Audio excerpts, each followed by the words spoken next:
Kali ini kita akan belajar mengenai selayang pandang analisis laporan keuangan. Beberapa hal yang akan kita bahas pada pertemuan hari ini yaitu apa itu analisis laporan keuangan, kemudian siapa saja yang membutuhkan analisis laporan keuangan, lalu kita lanjutkan dengan sumber informasi keuangan, kemudian analisis perusahaan itu apa saja, lalu bentuk dari laporan keuangan apa saja. Oke, yang pertama, apa itu analisis laporan keuangan? Minggu lalu juga sudah saya sharekan mengenai pendahuluan pengantar tentang analisis laporan keuangan. Ini hanya sedikit mereview lagi bahwa analisis laporan keuangan itu adalah aplikasi dari alat dan teknik analitis terhadap laporan keuangan perusahaan. Nah, tujuannya ini untuk menghasilkan estimasi dan kesimpulan yang berguna dalam menganalisis suatu usaha atau bisnis.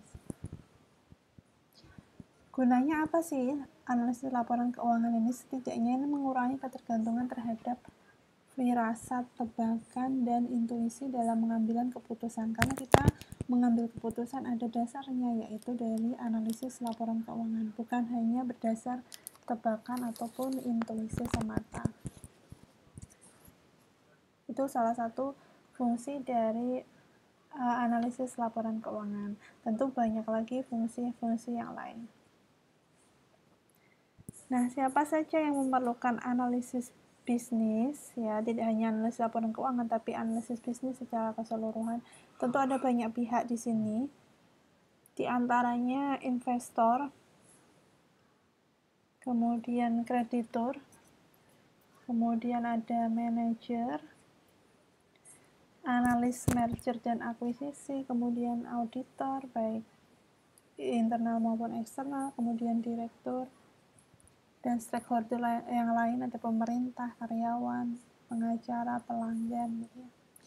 Nah, mereka butuh laporan keuangan itu sebenarnya untuk apa? Mereka butuh analisis bisnis dan analisis laporan keuangan itu untuk apa? Setidaknya ada dua sisi utama yang ingin diketahui. Yang pertama mengenai proses prospek perusahaan. Prospek ini berarti kaitannya kalau investor ingin melihat apakah nanti kalau investor itu menginvestasikan dana di suatu perusahaan akan mendapatkan return atau hasil gitu ya, atau malah sebaliknya, ini resikonya mengalami kerugian. Nah, itu setidaknya dua sisi ini yang dilihat ya, prospek dan resikonya.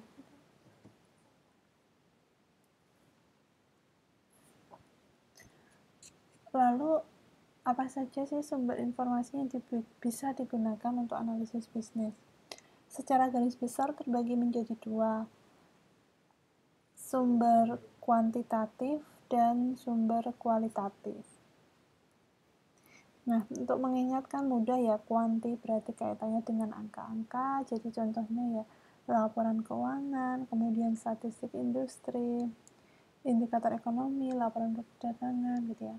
Kalau kualitatif ini contohnya misalkan diskusi dan analisis manajemen, hasil rapat, kemudian dilihat dari visi misi bisnis, pemberitaan, kemudian dilihat dari website ya.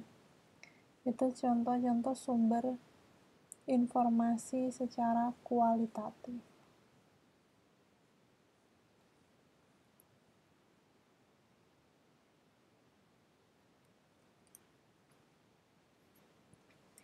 Nah, sekarang masuk ke istilah intrinsic value atau nilai intrinsik ya, atau fundamental value, nilai fundamental. Nah, ini bisa yang dimaksud intrinsic value ini maksudnya nilai intrinsik perusahaan ataupun juga saham atau stok gitu ya. Yang dimaksud dengan nilai intrinsik atau intrinsic value ini adalah nilai perusahaan atau nilai saham yang sebenarnya. Nah, yang sebenarnya ini ya didasarkan atas data resiko dan return yang akurat ya. Nah, nilai intrinsik ini sebenarnya diestimasi, tapi tidak dapat diukur dengan akurat. Nah, apa saja strateginya apabila intrinsic value ini lebih besar dari market value? Maka strateginya adalah membeli. Ya, contohkan saja ini misalkan saham, nilai intrinsiknya lebih besar dari nilai pasar, market value itu nilai pasarnya, maka akan menguntungkan apabila saham itu dibeli. Sebaliknya, jika nilai intrinsiknya, intrinsic value-nya itu lebih kecil dari market value, maka akan lebih menguntungkan jika saham itu dijual. Tapi apabila nilainya sama, maka akan lebih baik jika ditahan dulu ya, masih dipegang.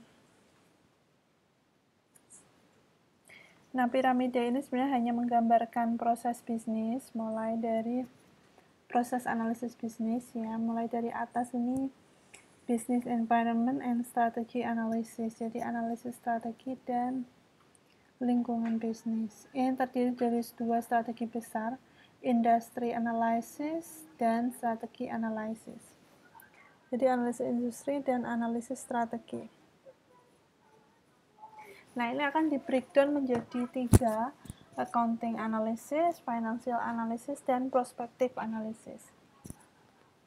Nah, posisi kita, mata kuliah kita ini ada yang di sebelah tengah ini, financial analysis atau analisis keuangan, analisis laporan keuangan. Nah, nanti kita akan mempelajari ketiga-tiganya ya. Secara garis besar itu gambarnya seperti apa, lalu hubungannya itu bagaimana. Oke, jadi nanti kita akan menjelaskan satu persatu apa itu accounting analysis, financial analysis, dan prospective analysis. Nah, tadi saya sebutkan posisi analisis laporan keuangan ini di tengah sini ya.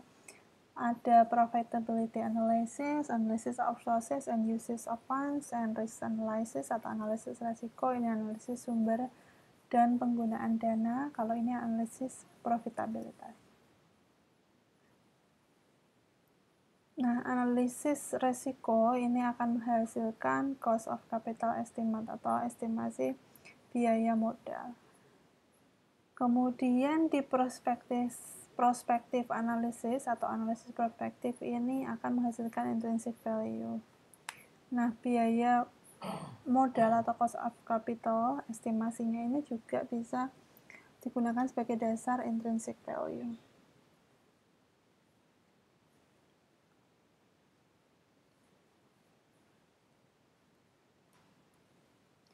Oke, yang pertama kita akan membahas mengenai accounting analysis, yaitu proses to evaluate, proses untuk mengevaluasi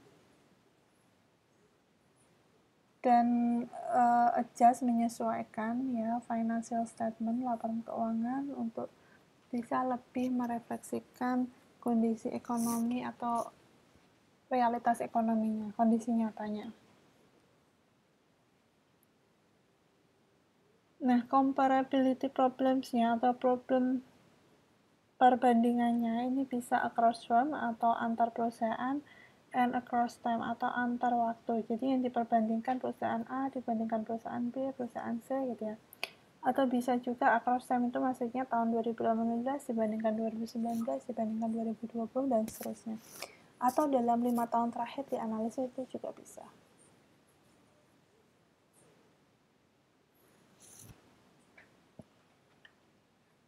Nah, selanjutnya kita akan membahas mengenai distortion problem atau problem distorsi.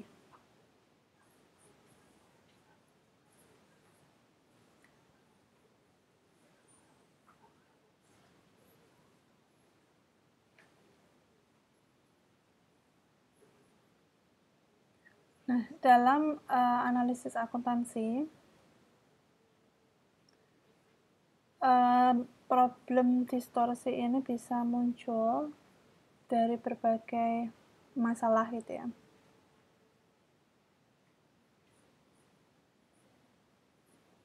Yang pertama karena atau masalah distorsi ini terjadi karena estimasi error dari manajemen ya. Jadi error yang terjadi karena kesalahan estimasi dari seorang manajer. Ini juga bisa terjadi, selain itu ada earning management atau manajemen laba. Kemudian ada juga karena faktor distorsi bisnis.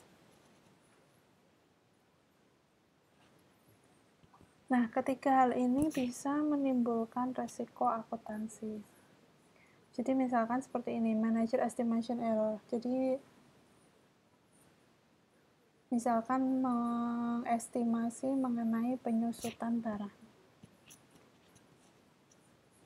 Perusahaan memiliki aset ya berupa kendaraan, misalkan disusutkan dalam waktu 10 tahun gitu ya. Tapi ternyata estimasi nilai ekonomi dari barang tersebut itu berbeda. Misalkan kenyataannya hanya bertahan 5 tahun. Nah, itu kan nanti penyusutannya akan berbeda. Itu contoh manager estimation error. Estimasi error dari manajemen. Nah, itu nanti perlu ada suatu penyesuaian.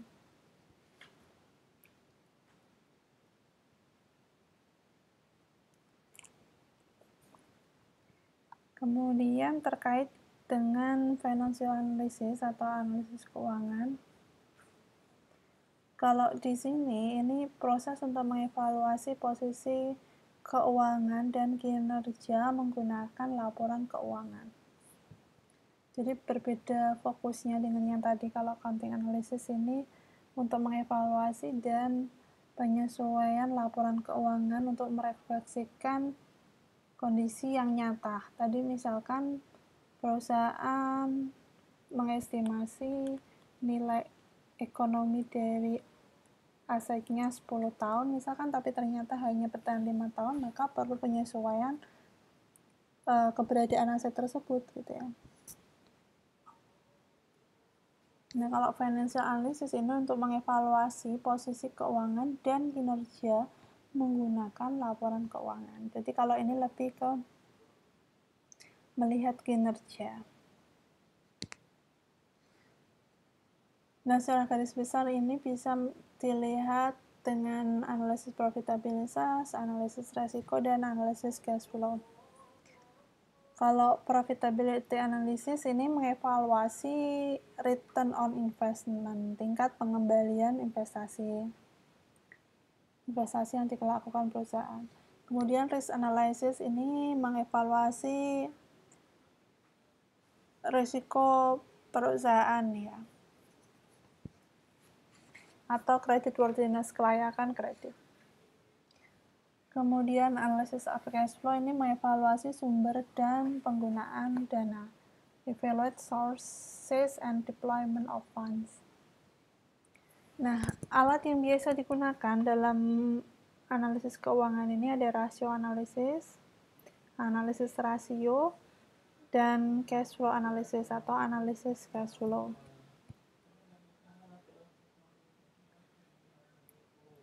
Terakhir di piramida ini accounting, financial, dan prospective analysis.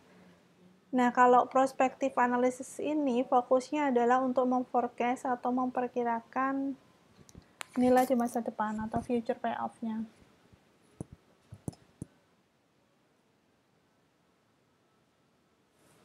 Jadi business environment and strategy analysis, kemudian dilakukan analisa akuntansi, financial analysis, kemudian untuk melihat prospective analysis atau intrinsic value, nilai intrinsiknya.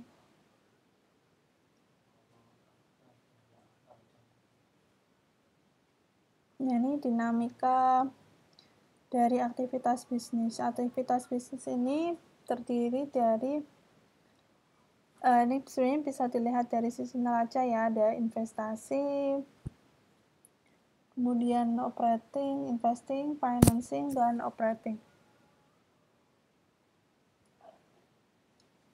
Sebenarnya semuanya diawali dari pendanaan terlebih dahulu ya, baru bisa operasional perusahaan dan investasi. Jadi starting point-nya kalau di neraca itu berarti dari sisi modal ya atau financing dulu. Sisi pasifa sebelah bawah.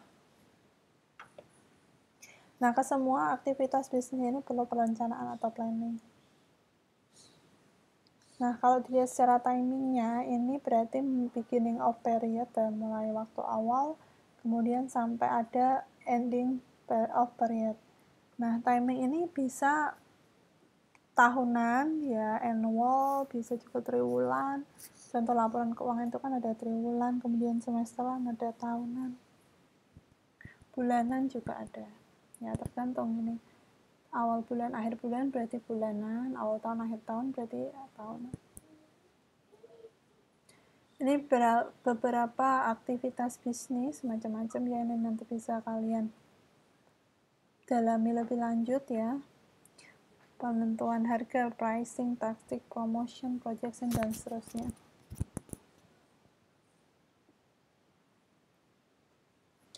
Nah, aktivitas bisnis itu dimulai dari mana? Tadi ada aktivitas bisnis, ada financing, investing, operating. Mulai dari mana sih sebenarnya aktivitas bisnis? Apakah investing, apakah operating, ataukah financing? Logikanya kalau dimulai dari operating kan nggak mungkin ya, karena belum ada biaya gitu ya. Investing itu juga kan kalau sudah ada dana, berarti aktivitas bisnis diawali dari financing atau pendanaan. Financing kalau kalian lihat di neraca itu berarti posisinya di pasifa ya, dari modal. Nah, financing activities ini secara garis besar dibagi dua. Dari owner berarti ekuitas atau non-owner liabilitas, lihat dari sisi utangnya. Bisa hutang bank,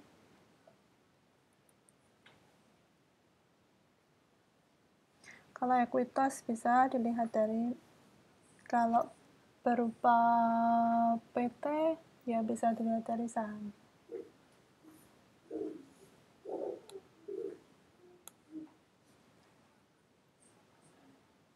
Kemudian bisnis activity selanjutnya yaitu investing atau aktivitas investasi.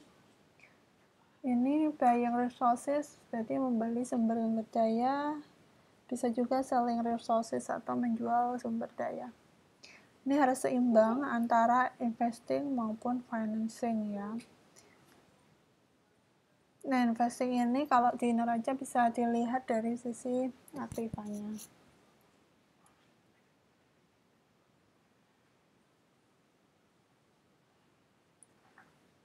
Oke, investing, planning, maupun financial activities itu merupakan aktivitas operasional perusahaan, operating activities ya.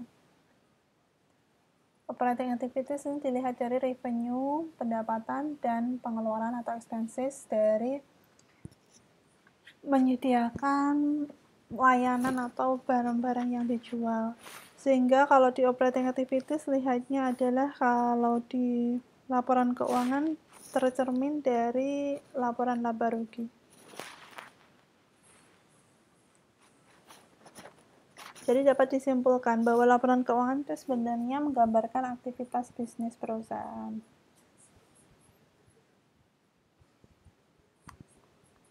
Investasi tadi sempat saya sampaikan dilihat dari aktivanya ya, ada aktiva lancar, aktiva tidak lancar. Kemudian pendanaan lihatnya di pasifanya ya, hutang, ini hutang lancar, hutang wesel, hutang dagang ya jangka pendek, dan hutang lain-lain. Yang jangka panjang yang misalkan hutang obligasi. Kewajiban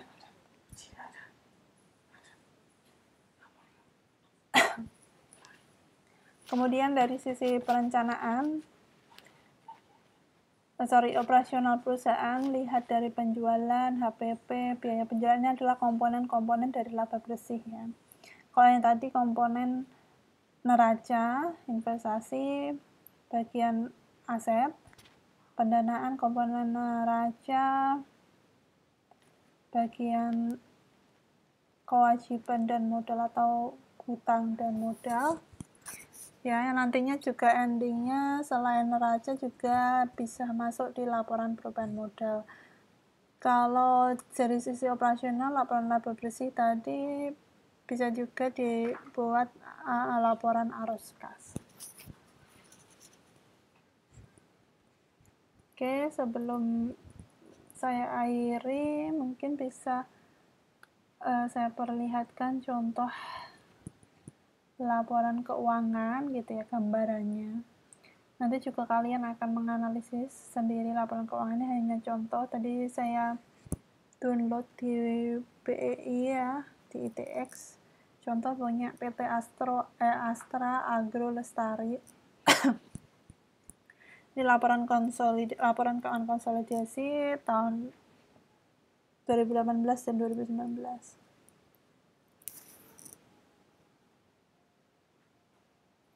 Ini ada laporan posisi keuangan ya, aktivanya, pasifanya, total aset ini, liabilitas dan ekuitas.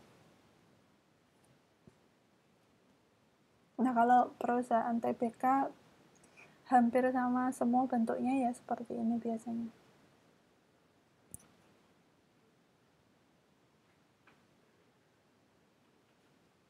Tadi bentuk neraca. Ini contoh laporan arus kas dari aktivitas investasi pendanaan.